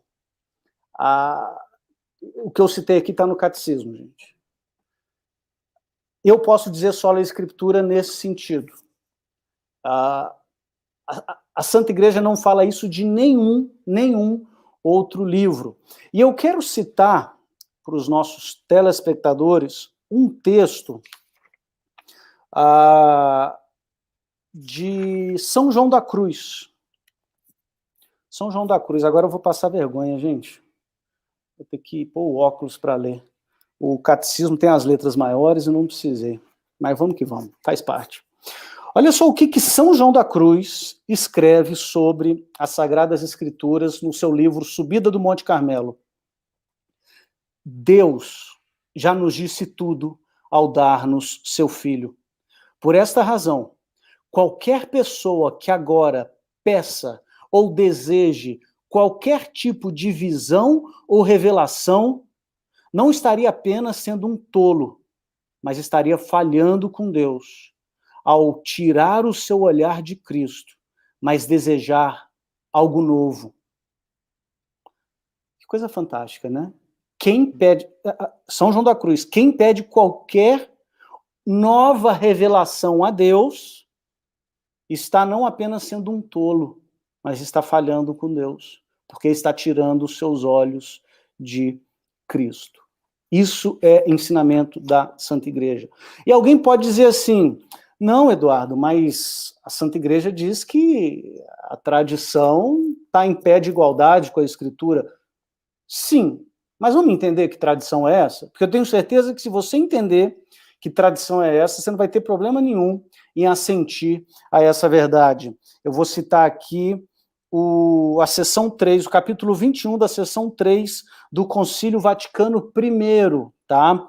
Capítulo 21, eu estou dando aqui, gente, o CEP, o número da rua e o nome da rua e o número da casa. Capítulo 21, seção 3, Concílio Vaticano I. Olha só o que diz. A revelação sobrenatural, de acordo com a fé da Igreja Universal declarada pelo Santo Concílio de Trento, está contida. Onde que está contida a revelação sobrenatural? Vamos lá. Nos escritos sagrados e na tradição não escrita. Ah, tá vendo, Eduardo? Tá vendo? A revelação, então, não está só na Bíblia, está na tradição não escrita. Deixa eu continuar o texto. Recebida pelos apóstolos da própria boca de Cristo e transmitida de mão a mão pelos apóstolos, sob a inspiração do Espírito Santo, até chegar a nós. Queridos, quando a Bíblia diz que a revelação se encontra na tradição, quando a Bíblia não, quando a igreja diz que a revelação se encontra na tradição, ela é bem específica, a tradição que os apóstolos ouviram da boca de Cristo e transmitiram para nós. E aí, eu preciso crer nisso, porque se eu não creio nisso, eu vou crer que a igreja que Jesus estabeleceu desapareceu quando São João, que foi o último apóstolo a morrer, morreu. E eu tenho certeza que você não tem problema nenhum em crer que aquilo que Jesus falou para os seus apóstolos, mas não foi registrado em livro, porque nem tudo que Jesus falou foi registrado. Isso está na Bíblia, Evangelho de São João. Se eu fosse registrar tudo aquilo que Jesus fez e falou, eu não ia ter papel no mundo para caber. Então, estava abrindo essa passagem agora. Ah, fantástico, olha aí. Então, nem tudo que Jesus fez e falou foi registrado, mas a tradição foi aquilo que Jesus falou para os seus apóstolos, e os seus apóstolos falou para os seus discípulos e novos bispos que eles ordenaram. E tem um versículo que os protestantes gostam muito, que é quando Jesus fala para os fariseus: vocês substituem o ensino de Deus por tradições humanas e aplicam isso à Igreja Católica. Isso aí é eu vou falar? É complicado isso, né, gente? Eu ia falar desonestidade, mas não vou falar, não. É complicado isso, porque Jesus está falando as tradições de homens. Está falando para os fariseus. O que está lá em 2 Tessalonicenses 2,15? Olha que interessante. Se você nunca leu, você vai ler pela primeira vez esse versículo. Assim, pois, irmãos, permanecei firmes e guardai as tradições que vos foram ensinadas, seja por palavra, seja por epístola nossa. Então a gente vê muito claro que a tradição... O que é tradição, gente? Aquilo que é transmitido. A tradição é uma realidade bíblica. É uma realidade desde sempre. A própria Bíblia é fruto da tradição, porque na composição do cânon foi necessário recorrer àquilo que foi transmitido. A formação do cânon, como é que eu posso dizer? O encerramento do cânon, lógico, né? O cânon se encerrou, o registro escrito no primeiro século, mas a compilação do cânon foi 3 séculos para frente. Então, a gente acha assim, né, que Deus mandou uma lista com os 27 livros do Novo Testamento. Não. Deus usou a sua santa igreja para dizer qual livro era inspirado por Deus e escritura e qual livro não era inspirado por Deus. Tem gente que acha que isso foi fácil. Não foi fácil. Tinha gente que queria que constasse na Bíblia a carta de Clemente aos Coríntios. E talvez não tivesse problema nenhum, porque é uma carta do primeiro século. E tinha gente que queria que não constasse na Bíblia Apocalipse, Hebreus. Tinha gente que queria colocar mais livros, como os gnósticos queriam colocar aqueles evangelhos apócrifos. Tinha gente que queria colocar menos livros, como os marcionitas, que só queria colocar Lucas, Atos e as cartas de Paulo. Então não pensa que foi fácil. Foi uma luta de séculos para compilar o cânon. E na Bíblia não está escrito quais são os livros que tem que estar na Bíblia. A gente precisou da autoridade da Santa Igreja Católica para nos dizer qual livro é canônico e qual livro não é canônico. Então é muito fácil, depois de 13 séculos, 12 séculos, você falar assim, sola a Escritura. Tá, a Escritura que a gente escreveu e compilou, joia, obrigado pela homenagem. Porque se alguém pegar um livro meu e falar que só esse livro é joia, eu vou ficar muito feliz. Além disso, gente, o sola escritura... Bom, vocês entenderam que eu concordo com o sola escritura católico, né? A Santa Igreja não fala do que ela fala da Bíblia de nenhum outro livro. Mas o sola escritura protestante, gente, não se sustenta. Absolutamente, com todo carinho, com todo respeito, não se sustenta. Primeiro que ele não é lógico. Como que a igreja sobreviveu antes da redação? Porque Jesus não subiu aos céus e deixou o livro com os apóstolos, deixou o Novo Testamento. O Novo Testamento foi surgindo num contexto pastoral das dioceses que foram estabelecidas. Então não é lógico, porque a igreja sobreviveu e expandiu antes do cânon da redação do cânon se encerrar, e se expandiu muito antes do cânon ser compilado. Tá? A primeira coisa é isso. Segundo, o sola escritura, segundo compreendem os protestantes, não é bíblico, porque em lugar nenhum a Bíblia fala que é só a Bíblia.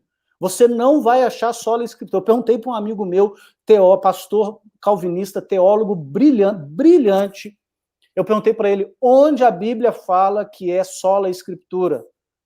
Aí ele citou 2 Timóteo 3,16, toda a escritura é inspirada por Deus. Eu falei, não, está falando que toda a escritura é inspirada por Deus. Eu quero saber onde fala que é só a escritura. Ele, não, Eduardo, só a escritura é algo que a gente presume. Eu falei, então é tradição de homens.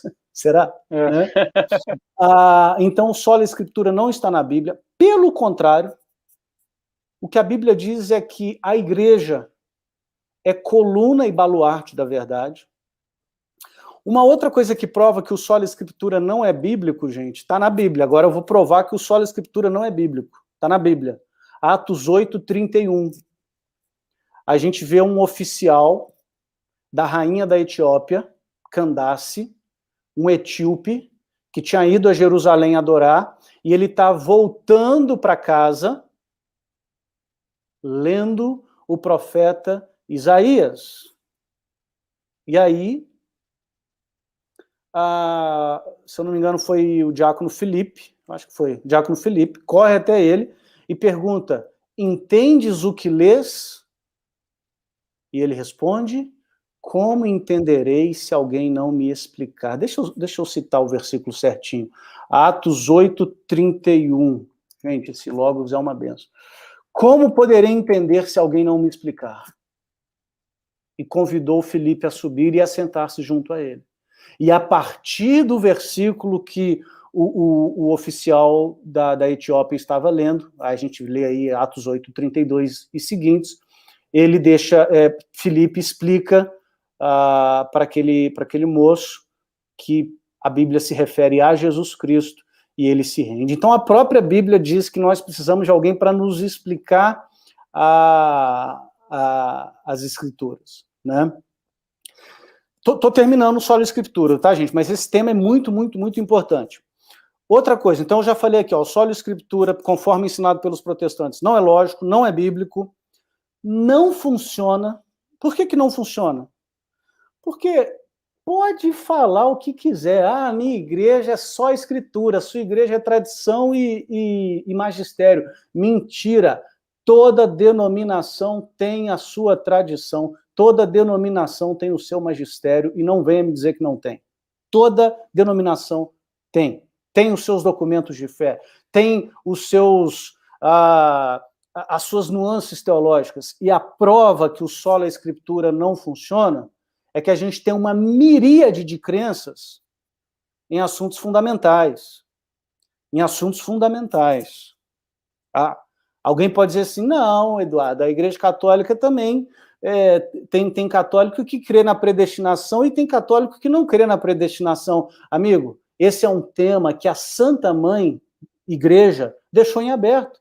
E falou assim, ó, vocês aí se virem, estudem aí o que vocês quiserem acreditar, vocês acreditam. Mas a Santa Mãe Igreja não fala isso sobre, por exemplo, a Eucaristia, o batismo, a salvação. Que eu quero dizer o seguinte, existe uma miríade de crença, né, em assuntos periféricos, em assuntos centrais.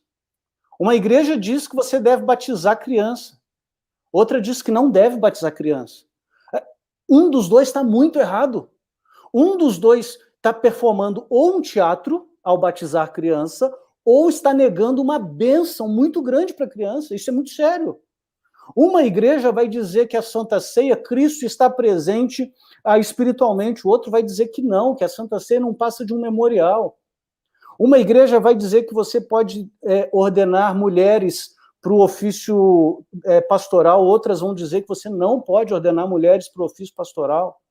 E eu vou parar por aqui, porque se eu for falando as diferenças entre as denominações, eu vou ficar até amanhã. A grande questão é que o sola Escritura não funciona, não funciona. O sola Escritura é aquilo que eu acho que a Escritura está dizendo. Muito cuidado com isso. E se você crê que a Escritura é um livro inspirado, você precisa de um magistério inspirado. Você precisa de um magistério inspirado.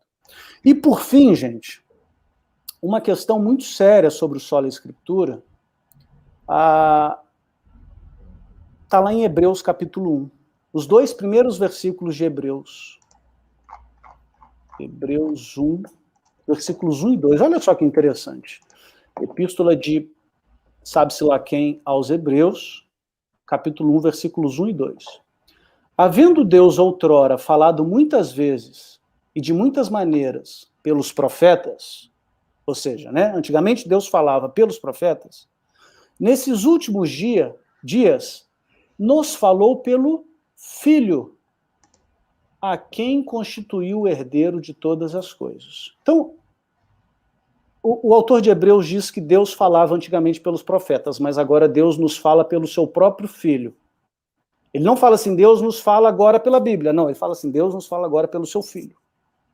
A palavra encarnada de Deus.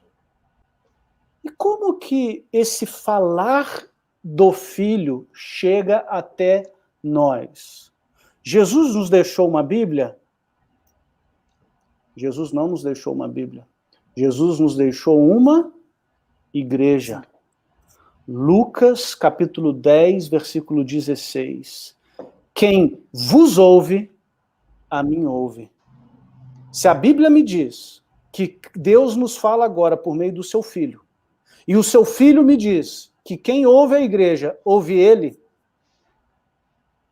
por que eu tenho que fazer essa dissociação entre Cristo e igreja? Perceba, quando eu digo que Cristo não nos deixou uma Bíblia, eu não estou de maneira nenhuma diminuindo o papel da Bíblia, pelo amor de Deus. tá? Que eu já li para vocês, a Bíblia é inerrante, é infalível, é inspirada, mas a grande questão é que você precisa colocar a Bíblia no lugar próprio dela. Jesus não deixou a Bíblia, Jesus deixou a igreja, e essa igreja, guiada e inspirada pelo Espírito de Jesus, pelo Espírito Santo, nos deixou a Bíblia. Perfeito, Eduardo. Enquanto você estava falando, eu instintivamente peguei o finalzinho do Evangelho de São João, né? E aí está escrito assim, né, lá no versículo 24 do capítulo 21. Esse é o discípulo que dá testemunho dessas coisas e as escreveu. E nós sabemos que seu testemunho é verdadeiro. Ora, Jesus fez ainda muitas outras coisas. Se todas elas fossem escritas uma por uma, creio que nem o mundo inteiro poderia conter os livros a serem escritos. Da gente ver que as escrituras elas não abarcam a vida inteira do próprio Cristo. E aí eu pergunto para o Daniel, né, quando ele era protestante e se deparava com essa nítida contradição, né, entre o que está na Bíblia e o pseudodogma da sola escritura. Daniel, é comum para o protestante ele realmente se deparar com essas contradições, principalmente nesse do sola escritura. Ele abre a Bíblia e vê que o sola escritura não existe na Bíblia. O Scott Hahn falou isso uma vez, né? Ele estava conversando com um amigo protestante e aí o amigo falou: onde é que está isso na Bíblia? E ele respondeu: e onde é que está na Bíblia que tudo tem que estar na Bíblia? Uhum. E o amigo ficou meio sem reação. Já passou por alguma coisa assim, Daniel? Sim. Acaba que quando você cai nesse erro de que tudo tem que estar na Bíblia, você entra no erro do livre-exame, em que você enxerga o livre-exame e acha que a interpretação que você tem é a interpretação correta, a interpretação que o outro grupo tem está incorreta. Então você fica no impasse. Quem que está certo, quem que está errado? A gente não pode esquecer que o livre-exame é incorreto, e tem uma passagem na carta de São Pedro em que ele diz que a escritura ela não é de particular interpretação. Então, ao lado é uma compreensão, a compreensão da tradição, né? Então, é muito comum, o protestante que está assistindo a live, ele vai conceder isso, vai dizer que é verdade. Você tem várias formas de compreensão da Bíblia em determinadas igrejas, em determinados grupos. Eles não são unificados, e nem podem ser, porque eles se baseiam num princípio falso, no princípio da escritura. E esse princípio da escritura não vai dar a unidade que eles precisam. Entende? Perfeito, Daniel. Bom, Lucas. Pode falar, Eduardo. Aquela hora eu puxei a orelha. Gente, meu puxão de orelha é com muito carinho, tá? Aquela hora eu puxei a orelha de que era protestante, estava tumultuando aí o chat. Agora eu vou ter que puxar a orelha de um irmão católico. Não vou citar nome, não precisa, tá? Citar nome. Tá, Lucas? Não precisa citar nome, não, porque a gente tem um microfone na mão, é complicado citar nome. Mas tem um comentário aqui que me entristeceu muito. Muitos pastores não se convertem porque protestantismo é barganha para malandro. Eu repudio essa fala, meu irmão. Eu repudio essa fala, tá? Em nome de dezenas de pastores que são meus amigos e que são gente muito séria. São gente muito séria. E da mesma forma que a gente não gosta quando alguém fala assim, padre é tudo pedófilo, porque a gente sabe que existe esse problema na igreja, mas é uma minoria da minoria da minoria no sacerdócio, que a maioria não cai nisso. É muito triste ver alguém falando assim, pastor está na igreja porque ele é malandro e quer roubar dinheiro. Isso não é verdade. A maioria esmagadora dos pastores que eu conheço, com os quais eu convivi, são gente de bem, são pais de família, são gente trabalhadora, são gente que ama o rebanho, são gente que meia-noite está separando briga de casal, está visitando um membro da igreja que está enfermo, está dando estudo bíblico. Não, o cara é pastor porque ele ganha muito. 95% dos pastores brasileiros ganham até 3 salários mínimos, até 3 salários mínimos. Então, assim, com esse tipo de linguajar, gente, a gente não vai promover esse diálogo fraterno e saudável que a gente está promovendo aqui, pelo menos essa é a minha oração. Tá? Eu não estou querendo converter ninguém para o catolicismo, mas eu estou querendo falar assim, gente, existe uma outra perspectiva. Vamos entender uma outra perspectiva? Tá bom, gente? Então era só isso que eu queria pontuar. Eduardo, e é um exercício que a gente pode ver até aqui na gente, né? Porque eu o conheci no momento em que você estava vindo para a Igreja Católica, né? E o Daniel, no momento em que ele estava, eu acho que ele estava mais no protestantismo que no catolicismo. Se nós tivéssemos jogado pedras em vocês naquela hora, eu não sei se teria acontecido a conversão, né? Então nós abraçamos. É porque essa atitude desse amigo deve ser aquela pessoa que passa muito tempo na internet. E aí na internet é sempre assim. Na internet pancadaria. é maravilhoso. E aí, quando você encontra a pessoa, vê a pessoa de carne e osso na sua frente, você não tem como sair dando pedrada em todo mundo. Então é isso. Gente, acontece essas coisas, dá confusão, mas a gente não consegue trazer para o nosso lado, tá? Então, se você tem um amigo protestante, não jogue pedra, convide, amanhã 8 horas tem jogo do Flamengo, convide para ver o jogo no barzinho, pague uma Coca-Cola, pague a batata frita e comece a assistir o jogo e conversar, vai ser um momento único. O Daniel foi quase assim que a gente trouxe para a gente, né? Não era ainda tão flamenguista, mas a gente conseguiu trazer assim. Nossa, que coisa horrível, todo mundo tem um defeito. Bom, você tinha muitos admiradores aí, Eduardo. Eu imagino que agora 50% dele acabou de te abandonar. Tá. Gente, vamos à quinta sola. Eduardo, meu amigo, está contigo. Entre de sola. Depois das palavras de Eduardo, quem que tiver à vontade, eu olho aqui para o lado porque tem um computador aqui. Fique à vontade para mandar perguntas, tá? E a gente responde assim que der. O que a gente não conseguir, depois o Eduardo deixa um contato, tá bom? Eu vou deixar também no finalzinho para vocês, pessoal, essas 470 pessoas que estão com a gente até agora, deixaram de assistir a novela da Globo para ficar com a gente. Deixar o link do canal do Telegram. Eu falei que eu não ia citar nome, mas agora eu vou citar nome sim. A senhora Mônica Barreto. Quando eu coloquei o símbolo do Flusão, ela falou, caiu, Eduardo. Caiu a transmissão. Caiu a transmissão.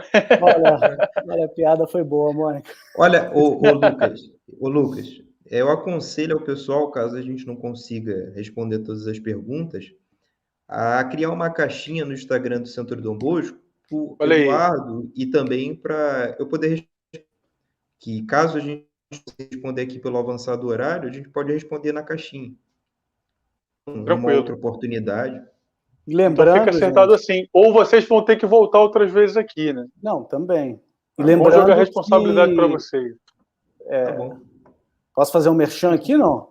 Claro. O meu Instagram, gente, é Dudu Faria 1.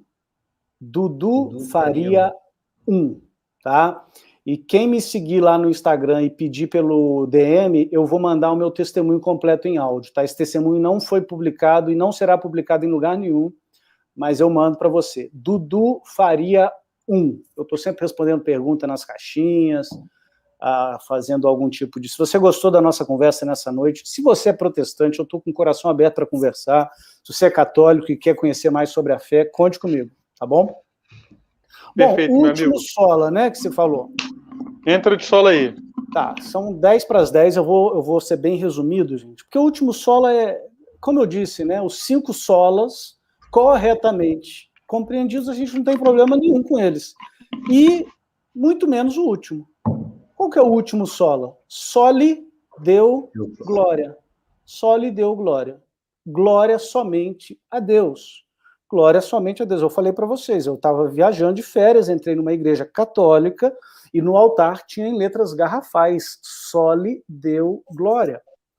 Só Deus deve ser glorificado. Então, vamos lá, eu fiz isso com todos os outros 4 solas, né? Se você chegou depois, eu estabeleço o sola, eu falo qual que é o espantalho, eu falo qual que é o erro protestante e qual que é a perspectiva católica, mas isso vai ser bem rapidinho.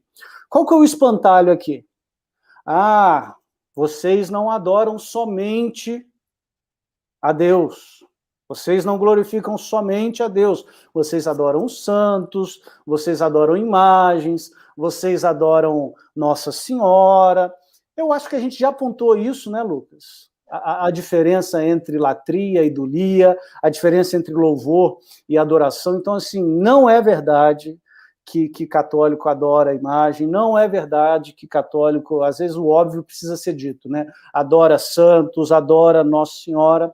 Mas qual que é o erro do protestantismo aqui? O erro do protestantismo provém de uma corrente filosófica da Idade Média tardia, que compreendia que para que Deus fosse soberano e exaltado, o homem tinha que ser aniquilado, o homem tinha que ser exterminado, o homem tinha que ser deletado.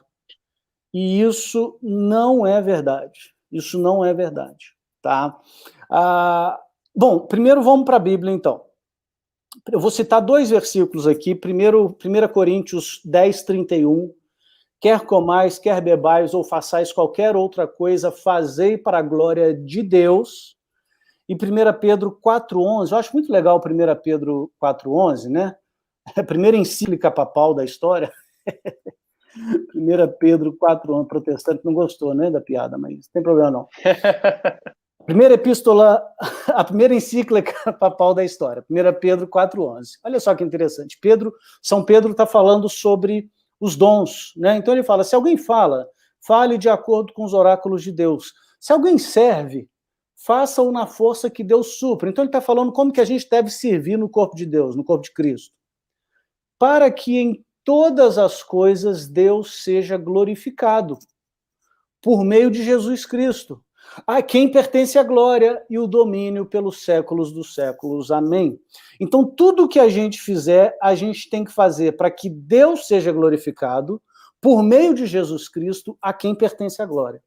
Então, a gente não tem problema nenhum com isso. Nenhum. Porém, e aqui eu vou ser bem rápido e conciso, quando você louva a obra de um artista, você não diminui o artista. Entendeu? Se você louva um quadro que um artista pintou, você não está diminuindo o artista que o pintou. De modo que quando você louva a Deus, por exemplo, né, ou louva Nossa Senhora, você está louvando a obra-prima de Deus. E Deus não se sente diminuído com isso. Eu encerro com a seguinte ilustração. Vamos supor que você está com uma doença terrível, você está com um problema na coluna, você não consegue ficar em pé direito, uma dor muito grande, e você vai no médico. E o médico te receita alguns remédios e fala assim, olha, esses remédios vão tirar a sua dor, mas se você não fizer caminhada diariamente, essa dor não vai embora. O médico entendeu a sua dor e te deu o tratamento. E você segue o tratamento. E você tem a sua dor sanada. Porque você caminhou diariamente, segundo o médico mandou. Alguém dizer assim, poxa, parabéns, porque você seguiu a orientação do médico, você caminhou diariamente. Isso diminui o médico? Isso diminui o médico? Não, de forma nenhuma. Você fez o que o médico mandou. De modo que nós fomos criados para a maior glória de Deus. Nós fomos criados para glorificar a Deus. O propósito da nossa existência só será cumprido se nós chegarmos ao céu e lá glorificarmos a Deus eternamente. Isso só se cumprirá se começarmos a fazer isso agora. Mas dizer que toda a glória pertence só a Deus não significa dizer que o homem tem que ser aniquilado. Pelo contrário, o artista não é diminuído quando suas obras são louvadas. Que Deus abençoe vocês. Foi uma alegria, um prazer, uma honra essa noite. Eu convido vocês a continuarmos esse diálogo. Dudu Faria 1 é o meu Instagram. Eu quero agradecer também o Centro Dom Bosco por esse convite, por essa oportunidade. O apostolado do Centro Dom Bosco tem sido um divisor de águas na igreja brasileira, e eu sou grato a Deus por conhecer essa turma que com tanto carinho me acolheu. Lucas, muito obrigado pela acolhida. Eu acho que talvez Se tiver perguntas, eu estou disposto a responder. Daniel, foi um prazer revê-lo. A gente esteve junto semana passada, né, lá no Rio, aí no Rio, né? Eu estou em Juiz de Fora, aí no Rio. Mas foi um prazer, gente. Foi uma grande alegria estar com vocês. Bom, Eduardo, saiba que a alegria foi toda da nossa parte. A gente sempre tenta fazer as lives durarem por volta de 2 horas. Aqui na tela me acusa que já são 1h56, por isso a gente talvez tenha que encerrar bruscamente, mas as portas estão sempre abertas. Eu só queria mandar um abraço muito carinhoso, tanto para o Eduardo quanto para o Daniel, para o Pedro Afonseca, Álvaro e Bruno, que são os diretores do Centro Dom Bosco, são as pessoas que permitem que esse apostolado atinja tantas pessoas. Nós sofremos algumas censuras na rede social e as coisas mais graves que a gente posta está sempre no nosso Telegram. Então, convido para que vocês... Está aí na tela, né, o link do nosso Telegram, t.me/Centro Dom Bosco. Entre no Telegram, acompanhe a rotina do Centro Dom Bosco. A gente pretende que essas lives sejam cada vez mais recorrentes, tá bom? E que vocês se sintam parte da nossa família. Eu passo para o Daniel para fazer as considerações finais dele. E repito, pessoal no chat, cobrem desses dois para que eles voltem aqui e que sejam nossa companhia por outras muitas quartas-feiras. Bom, boa noite, né? Então, eu só queria falar 2 coisas.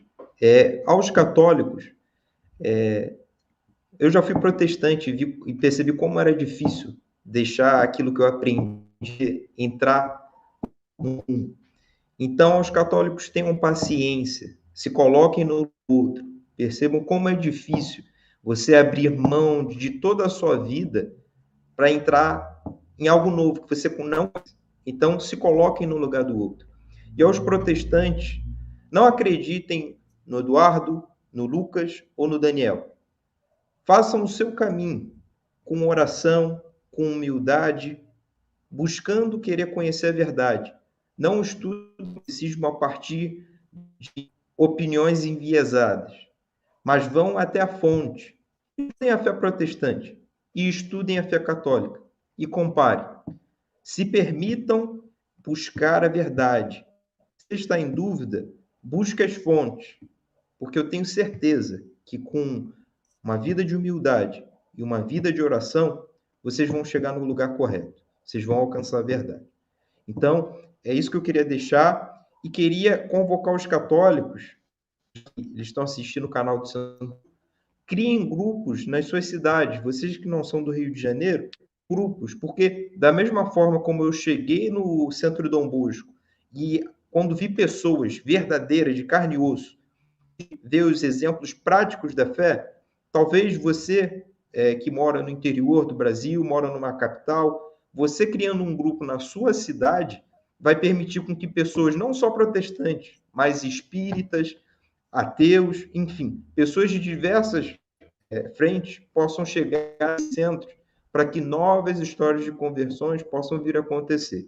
Então é isso que eu queria deixar. Boa noite a todos, viva Cristo Rei e salve Maria Santíssima. Meus amigos, fiquem com Deus, acompanhem o nosso canal, compartilhem essa live com o máximo de pessoas possíveis e nos vemos o mais breve possível. E se Deus quiser, com cada vez mais frequência. Tá bom? Então, até a próxima. Viva Cristo Rei! Viva Cristo Rei!